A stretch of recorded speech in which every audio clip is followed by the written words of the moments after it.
Welcome to the Wealthy Speaker Podcast. This is the podcast dedicated to people who want to speak more as a way to build their income and grow their business. Well, welcome everyone. This is the Wealthy Speaker Podcast. My name is Jane Atkinson, and I'm the author of the Wealthy Speaker 2.0 and the Epic Keynote. The topic of today's podcast is getting your book in print, and our guest expert is Robert Mackwood. Welcome, Robert. Hi, Jane. Robert's coming to us from snowy Vancouver, which is completely the opposite of how it normally is. Usually I'm doused in snow here in London, Ontario, and you're in the beautiful sunshine. What's going on out there, Robert? I don't know. The whole city's at gridlock over, half an inch of snow. Yes. So it's typical Vancouver. Yes, of course. Well, let me give everybody a quick introduction here to your bio. Robert Mackwood is the president and principal agent of the 7th Avenue Literary Agency based in South Surrey, British Columbia. 7th Avenue is known for its award-winning and diverse nonfiction client list. Robert represents over 40 writers with rights sales in Canada, US, and the UK, and using a large team of sub-agents, translation sales in over 15 countries. He also operates Mackwood Publishing Consultants and launched a Brilliant Ideas Books, a self-publishing imprint for business authors in 2012. Robert's 30 years in book publishing includes senior positions at Bantam Doubleday, Canada, as Vice President of Marketing and Public Relations, and as Publicity Coordinator at Stanton & McDougall and Raincoast Books in Vancouver. The agency's website is 7thavenuelit.com, and that contains recent sales and a complete client list. Robert, you've been in the book world for a long time. There are a few changes since you got going. What have you seen change in the last few years? Well, Jane, thanks for having me on your podcast. Yes, I've seen lots of changes, and I could probably list many, but I'm going to list three that I think have been the most really the ones that really have caused the industry to spin around and on its ear.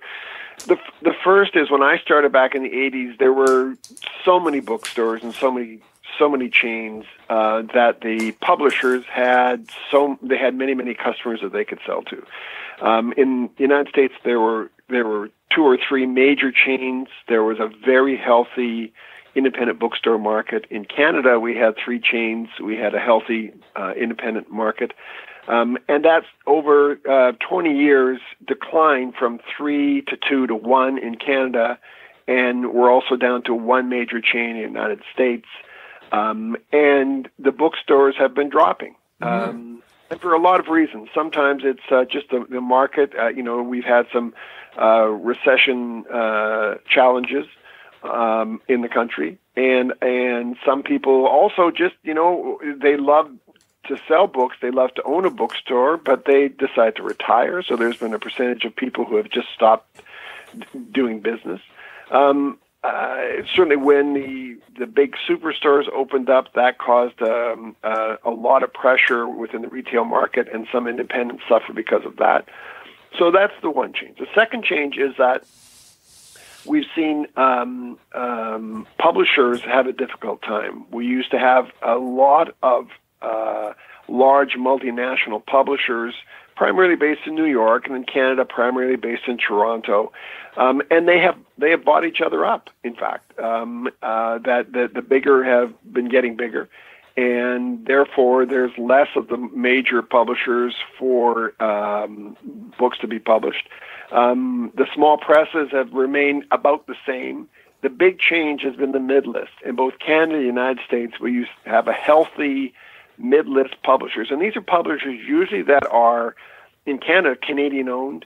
In the United States, they would be owned by business people. And they would have, they would have some clout in the marketplace. They would have diverse interests. They would have special interests. Those people are gone.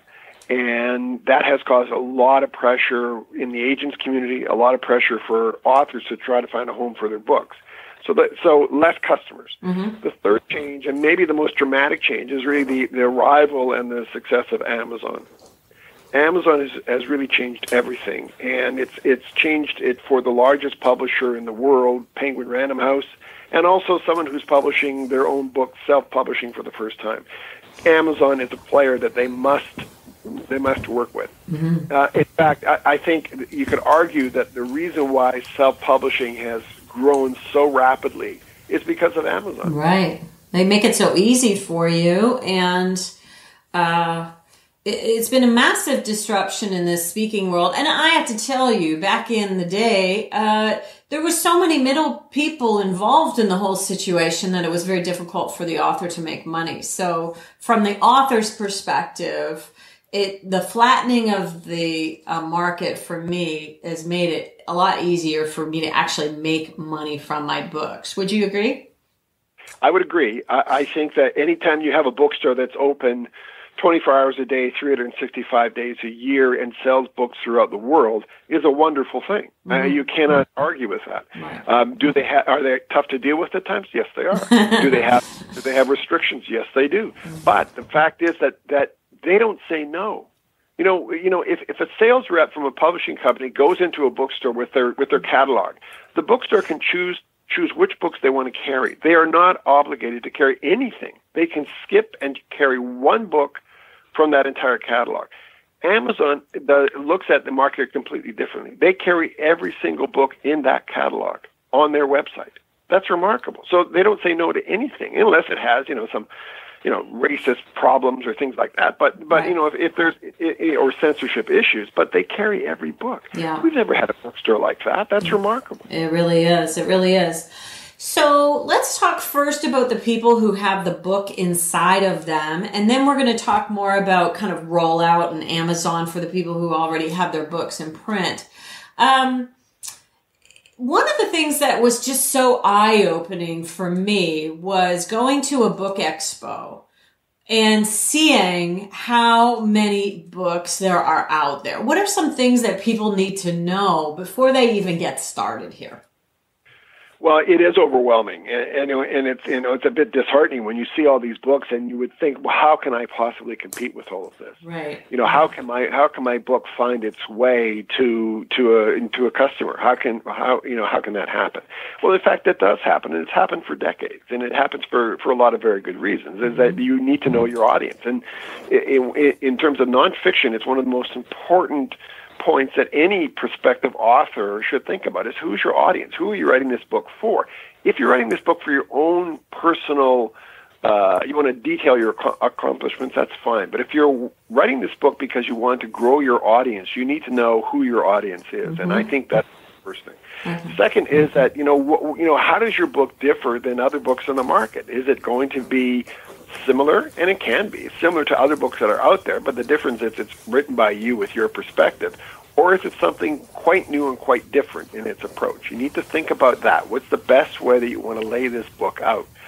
And the third is that if you want to write this book yourself, you need to gather some writing experience. You need to write, and you need to, in whatever way you can, you have to work on your craft. Now, you can go out and hire a writer, and that's fine. You can hire an editor, and that's important. But if you want to write the book yourself, you had better start improving your ability to convey an idea on the page. You had better work on your craft, because mm-hmm. that's really key for you to be able to transmit your idea on the page and find a willing customer to buy your book. I like that. And you're really validating some of the things that I did before I wrote my first book. Was I went out and took writing courses. I got really, immersed in writing. I read Bird by Bird, Annie Lamott's. It was an amazing writing book. So let me give these a few questions that our people can ask ourselves based on what you just said. Who is my audience? What is my platform? I know you're going to talk about that. How is my book different? And am I ready to craft this book? Those are just a few questions that you can be asking yourself before you get going. Now, I know as some of the help that you do is some of the help that you do for people in my industry is through your company, Brilliant Idea Books. You can help them kind of manage that whole overwhelming self-publishing process. When you have people come to you with emails and proposals, how do you choose your clients? What are some of the things that you're looking for that would identify, well, this book is going to be a winner? Well, I look at their brand. What is their brand? What have they done to single themselves out from their competition? And I'll give you a good example. In Victoria, just outside of Vancouver here, a lawyer approached me, and she's a labor lawyer, and she talks about workplace accountability for employers. Okay. She's very successful giving workshops, but she wanted to grow her business. She wanted more workshops, and she wanted to increase her fee. She did not have a book, but she had a lot of ideas, and she was full of energy. She came to us and said, I've got this idea, and I want to put it in a book. I'm not sure how to go about doing that. What can you tell me? What should I do? Mm-hmm. So one of the first things that I do with Brilliant Idea Books, after I'm convinced that I can help this person, is I tell them to go up to a bookstore, and I tell them to find 10 books that they like, mm-hmm. 10 packages that they like, covers, interior designs, the look of the book, the feel of the book, so I have a sense of what they're after. Are they after a Lexus, or are they after a Volkswagen Beetle? What are they after? Do they want a beautiful, shiny hardcover with pictures and diagrams and illustrations, or do they want a nice 7x9, paperback book, 200 pages that is, A to B with lots of information, and it's simple. What do they want? Because it's important for me to know where they're coming from. Right.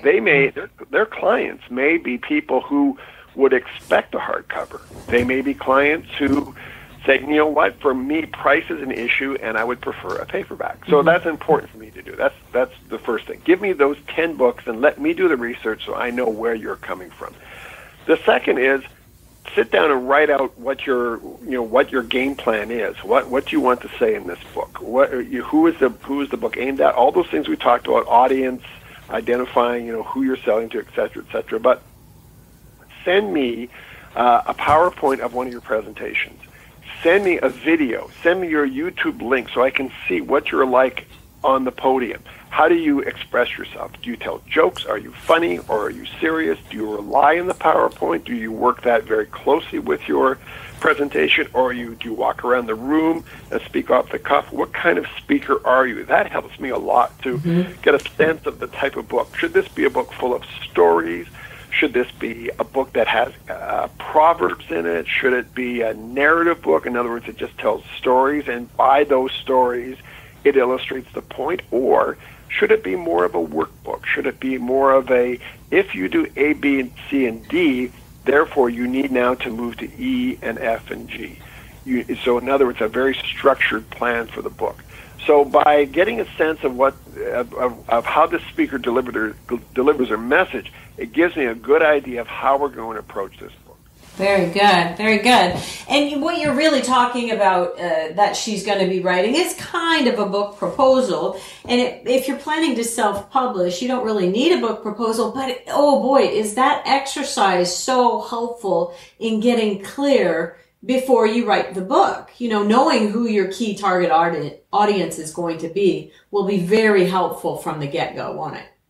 Absolutely. I call it the roadmap. You need a publishing roadmap for your book. Okay. Because you may have it in your mind, in your head, what this book is going to be, but until you put it down on the page, you really sometimes can't see the forest for the trees. Right. You cannot see that you're really talking way above your audience's really their interest level, right. That you're too technical, or that you're kind of missing the point because you really can't get to the point. You're sort of hedging around it, you're sort of skirting around it, you're not getting to the point. So your writing is not as clear as it should be. So the proposal helps to identify those things. And very quickly, my proposals are, the introduction, the pitch is page 1. Give me 3 or 4 paragraphs on the pitch of this book. Right. Second part is identify the audience. Who is this book for?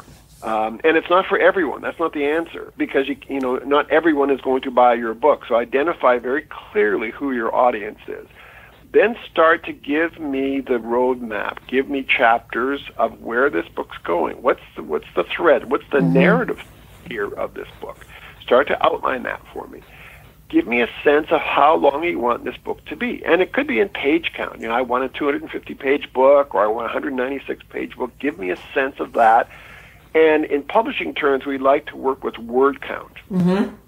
As word count, if you tell me I'm going to write 50,000 words, well, I can produce a book that's 180 pages or 280 pages with 50,000 words. It depends on a lot of factors, which is the size of the book, the font, the design, et cetera, et cetera. But give me a sense of the size of the book, and that also then affects the retail price of the book. Because if a book is 180 pages, it has one category of price. If it's 280 pages, it has a different category of price. So you have to think a little bit about length of the book, size of the book, and therefore price of the book. You can't price a 180-page book at $29.95 or $34.95. It's out of whack with the marketplace. Right. You can price accordingly to what comparable books are in the marketplace. Gotcha. And then your bio, because when you look at books, at the back of the book or the inside back cover, the author is described again in 3 or 4 paragraphs. So can you condense your experience, your life, your business in 3 or 4 paragraphs? That's a good writing exercise. Can you do that? Put that in your proposal. So when you have all of that together, now you have a roadmap for what your book's going to look like. I like it. I like the term roadmap. That really helps. So, okay, let's say I've already done all that. And you're really helping me too, Robert, because book number 4 is sitting on my floor in my office right now on a giant Post-it note pad. And I can't quite figure out what this book wants to be when it grows up. So you're helping me kind of think that through as well. So I appreciate that. So let's say I have my book in the can. I have my 50,000 words in my Word document. Let's talk through some of the next steps. Let's talk about what the editing process is going to look like for someone who's never done it before. Well, first of all, I think every single book needs an editor, and they need an editor who is independent. So in other words, not your mother, not your brother, but a bona fide, objective, independent editor. And there are wonderful editors in both Canada and the United States, many of whom have been downsized, and they are who have their own freelance business, and they're terrific. And you can find very specific editors for your particular area of business. Believe me, they are out there, and we can help you find those people. So you're working with somebody who knows your business, knows your area. Let's say it's leadership. Let's say it's employee satisfaction, whatever it might be. We can find the editor who has worked on books similar to that in their professional life when they were employed by one of the publishers. So you need an editor. So I would, and I get this time and time again where people will say to me, look, I'll have this book to you in 30 days. You don't worry, it'll be clean. You won't even have to edit it. And that's the wrong thing to tell me, because I will tell them, you need an editor. I don't care how good you think this book is. You will be amazed what a good editor can do to 50,000 words. They can turn it into something that you may not be able to recognize they are that good. And that actually leads to another conversation about people getting caught up in perfectionism. If you think you're handing a perfect book over to your editor, then you've probably spent too much time trying, toying with it and doing things that you don't need to be. That's not something that you need to be doing. That's what the editor's job is. That's what they're good at. That's right. And you're right. There's a lot of people who want it to be perfect because, it's a very personal process they're going through. They are putting themselves out there, out on the line for people to judge. And many people don't like to be judged. When, here's 50,000 words that you're judging me, you're judging my company, you're judging my experience based on that book. I can understand why they don't want to let it go until they believe it's perfect. But you're right. The editors see so many types of manuscripts and so many different styles and different stages. They understand completely. So you may believe it's perfect. They are still going to change it. Because you may believe, for example, that chapter 1 has to start with this particular story.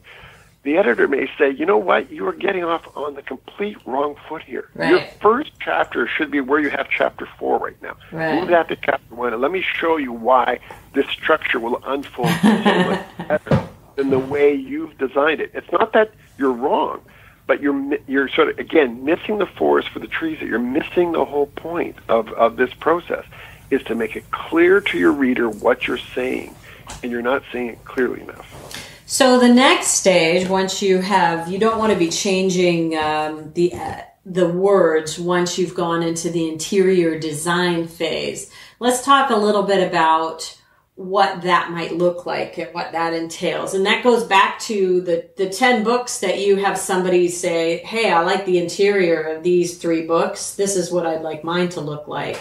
That comes with having a little bit of a vision about your style, right? Sure. Desktop publishing, which has been around for, decades now, has allowed people to, work with graphics, work with types and fonts. I mean, you can do some wonderful things yourself in terms of design ideas on your own computer. And that's great, except that's the last thing you should do when it comes to publishing a book. Because even though you may love it and your wife or your husband may love it, it isn't going to work. You need to go to professionals who understand design, and they understand what it takes to put a 180-page book together. Right. How does it flow from page to page? How much white space should be in the page? Where should the page number be? Should there be a reference on each page to the chapter? Where should the chapter breaks be? All of those things are all part of interior design that if you get it wrong, it can seem so simple, but if you get it wrong, it looks amateurish. And that's the problem, is that if it doesn't look professional, if people pick up and start flipping it over and they see instead of the chapters being on the right side of the page, your chapters start on the left and on the right, and on the left and on the right, it looks unprofessional. Right. And it can be a very simple mistake. So you need good, experienced interior designers to work on it. Right. The other issue, and this is something that people debate for an hour or can debate for 6 months, is what is the title of the book? What's the title and what's the subtitle of the book? Right. Because you may believe it should be a long, 8-word title with a 15-word subtitle because you're trying to sell everything up front. In my view, that's wrong. I'm a big believer in having a 1 or 2-word title. Make it simple and memorable every time that works versus trying to have something where you're overselling it. You can have some selling in the subtitle where it can be a little bit longer, not a lot longer, but a little bit longer. 5, 6, 7 words is about maximum. So 1 word, 2-word title, 7 or 8-word subtitle is all you need. And that is memorable. That way, if someone goes in the store and asks for your book, they can just say the 1 word and the person behind the desk will know exactly what they're talking about, as opposed to explaining this whole book in this subtitle where it's going to get lost somewhere. Right. Keep it simple. Keep it simple. I like it. I like it a lot. So let's talk now about printing. Print on demand has gotten so much better. Would you agree? Yes, but I'm not a fan of it, and I'll tell you why. Okay. It has improved dramatically, for sure, and it's brought the cost down, and that's great. The problem is that, again, it just does not look as good as the other books that you would find in a bookstore. You can usually spot them a mile away, where they don't have the same look as a printed book. It just doesn't work. And I have to say that the printers that are out there understand that self-publishing is really their lifeline. I mean, if you think that, I said earlier how, publishers there's less publishers in the marketplace. How does that affect printers? That means that printers are also looking for more work. They're looking for more customers. So for them, self-publishing has been a lifeline. It's been great for them. So they understand that someone wants a print run of 500 books. They get that. Right. So they will give you competitive prices or reasonable prices for printing 500 versus going to a print-on-demand machine or a print-on-demand service company. It just will not look as good. I guarantee you the cover quality, just the thickness of the cover, the crispness of the colors will not be as good as you will find from going to a printer versus through these print-on-demand operations. Oh. It's night and day. Okay, fair enough. So now the hard work begins because we're going to try to take this book to market. So what have you seen? Let's talk first about just an abysmal failure that you might have seen. What didn't they do, or what was the expectation? Or, would you say that a lot of people publish their book and then they expect that it will fly off the shelf somehow without kind of taking any action?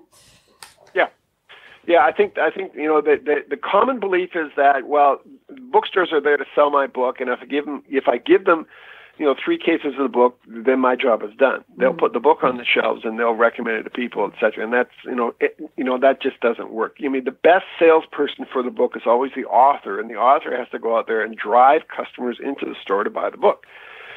It's much the same on Amazon. You can go on Amazon and look at books that have the cover of the book, the name of the book, the author, and that's it. They have no other information. There's no description. There's no endorsements. There's no reviews. There's nothing that helps you really confirms in your mind, I want to buy this book. There's nothing else there to help you along in the process. It's like putting a book in a bookstore with nothing on it.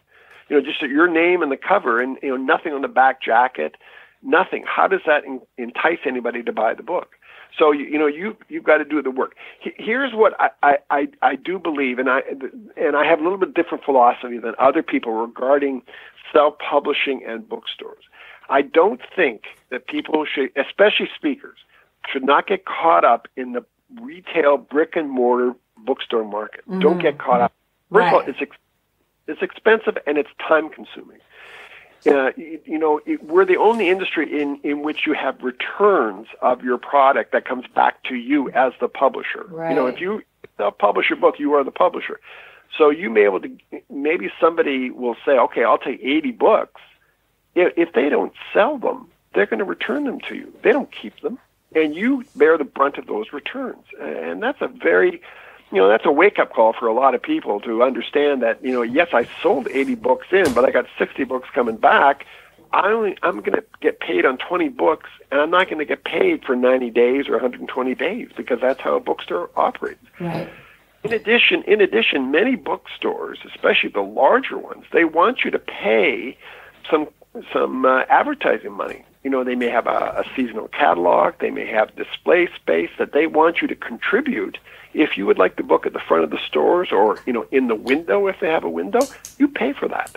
If they don't put it there out of the goodness of their heart, kind people though they may be, they will not put it there because they have a lot of pressure in terms of other people who are willing to overspend to put it at the front of the store. So the cost can ramp up very quickly if you're adamant that you need the book in as many bookstores as possible. Here's what I advocate. First of all, put the book on Amazon, absolutely. Set up on Amazon, and there's different ways, and you set up an account on Amazon. Put as much information as you can about your book on Amazon. Have an author page. Spend some money on Amazon. If that means do a little bit of advertising on Amazon, fine. That's much better bang for your buck, if you will, than co-op advertising in 1 or 2 retail stores. The second is work your audience, work your book, work your brand, find out your community, send out books to organizations to give away, go to radio stations, give away your book, build up word of mouth, because if you talk to any bookstore person and you ask them the question, so how does the book sell? They will almost always answer, it sells by word of mouth. Mm-hmm. Word of mouth, pass along sales, and word of mouth is how books sell. So you need to create a market for your book. You need to get the people talking about your book, which is why many speakers now, I know, they like sales at the back of the room after their speech. That's fine, but many of them will factor a book for every attendee in their fee. So in other words, if you're speaking to 300 people at a company, you will give the organizers 300 books so that every person in the room has a copy of your book, and you factor that into your fee. That is a big part of how you can start to eat away at your print runs. When you start doing those things, when you start giving away books as part of your fee, it's a much better, again, bang for your buck than to run around and try to put books into bookstores. So I'm a big advocate of spending time on that side versus, crossing your fingers that people are going to walk into a bookstore and buy your book. I love that. But I'm going to give a little caveat that you're not giving away the books as a part of the fee. Our goal is to always double the fee with book sales. Now that gets pretty hard when you're at $10,000 or $15,000, but your audiences are getting bigger and bigger. So I want people to think big here and think about how they can raise their fee in order to include the books in their fee, because now that they're an author, they may be able to raise their fee anyway. I love it. This is really good information. So one question about Amazon. Does it mean anything anymore to be a bestseller for one day? You know how people do the big splurge when they first come out and give you $4,000 worth of bonuses if you'll buy their book on Amazon, and then they get best-selling status for one day. Does that mean anything anymore? It gives you bragging rights. Okay. And I think you can legitimately say you're a bestseller, because I have many people who come to me and say, well, my book's a bestseller. And my question is, well, where did it appear? Which list did it appear on? Right. And they will come up with some numbers, saying, well, I sold 10,000 copies. I must be a bestseller. I said, no, you're a bestseller if you're on a bestseller list. Now, Amazon has taken the category and sort of, they have subcategories of subcategories and bestsellers in that list. I think if you're on that list, you're a bestseller. So you have bragging rights. Okay. Does that mean that you've sold enough books to be, to make a lot of money? Probably not. When you have a competition that, maybe you got on the list, and if you did, congratulations, but that doesn't mean that you've necessarily made any significant money. So there's a big difference between the two. Fair enough. Now, is there any big tip that we've missed that we would need to tell everybody before we wrap up here? And I'll also get to how people can get in touch with you. But anything that you think that we can't leave this call without saying? I think that your audience should think about the book as your brand. Mm-hmm. I call it the $20 business card.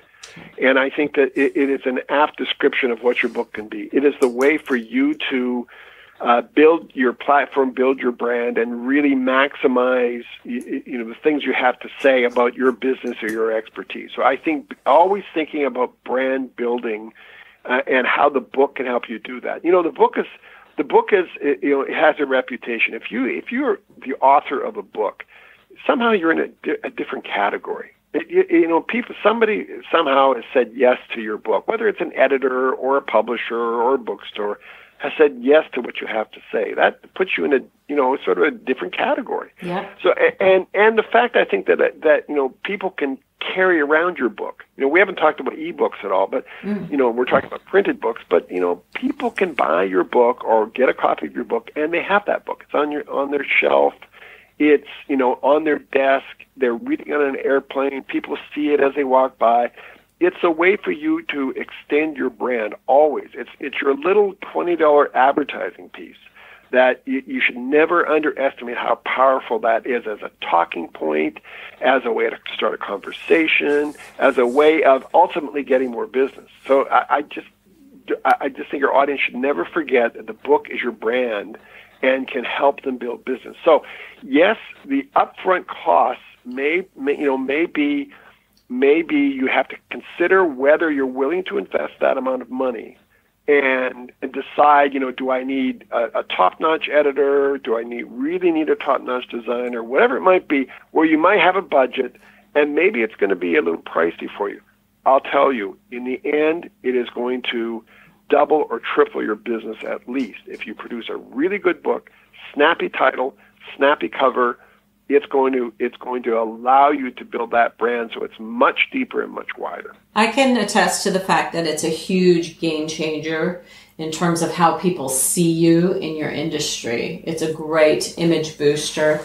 And certainly, I think I've come at my books from a little bit differently than some of my clients do because of how I earn my revenue. Most of them have been money earners for me versus business cards. However, if I'm earning a $10 or a $15 or $20,000 speaking fee, for me to overnight somebody one of my books to close the deal, that's a no-brainer. Of course I'm going to do that. Of course that's going to secure me the business. And so I'm coming at it from a little bit different standpoint. And I think that that's just terrific advice for people. One last question on that. If I was coming into the market, would I consider just doing an ebook, or would you always recommend both?